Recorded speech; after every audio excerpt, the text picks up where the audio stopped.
계속해서 대구 경북 소식 전해드리겠습니다. 대구 달성군 한 도로에서 대형 사고가 끊이질 않고 있습니다. 바로 도로 구조 때문인데 보행자들이 목숨을 건 출퇴근을 해야 하는 위험천만한 도로 실태 고발합니다. 박지영 기자입니다. 16톤 레미콘 차량이 엄청난 속도로 내리막길을 질주합니다. 눈 깜짝할 사이 도로 옆 공장으로 돌진합니다.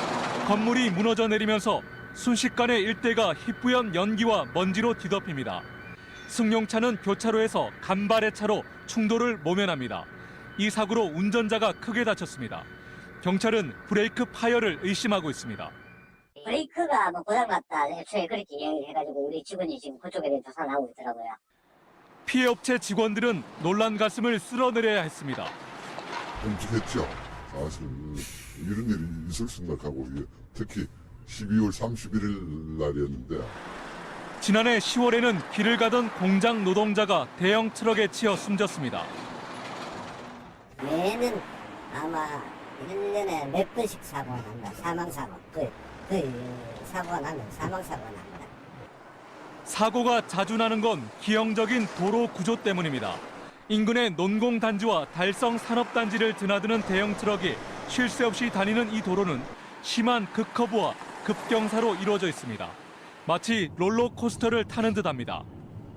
도로 곳곳에 충돌을 방지하기 위한 구조물이 설치돼 있지만 사고 위험은 여전합니다. 지난 가을에도 한번 트레일러가 많아가지고 수리한 거랍니다. 보행자들은 오늘도 임도 없는 도로를 걸으며 목숨을 건 출퇴근을 이어가고 있습니다. MBC 뉴스 박재영입니다.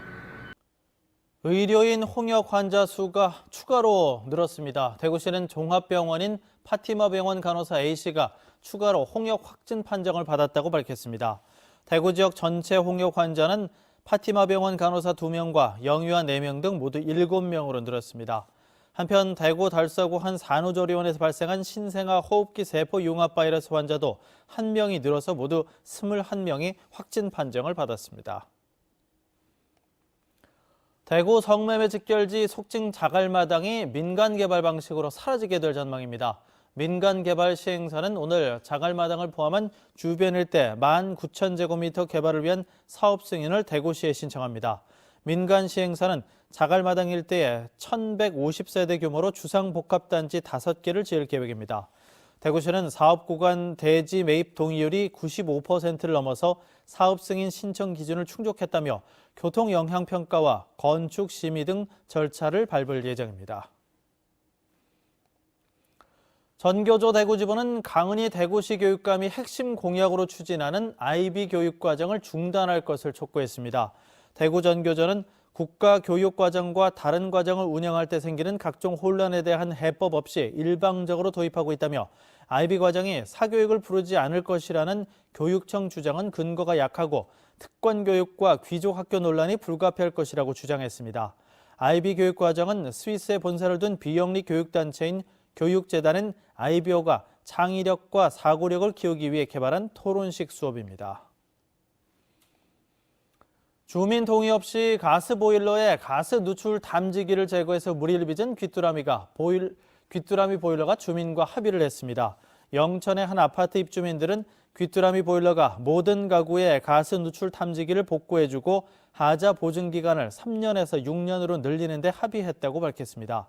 귀뚜라미 보일러는 지난해 이 아파트 1,100여 가구 중 850여 가구에 보일러 가스 누출 탐지기를 제거했다가 무리를 빚었습니다.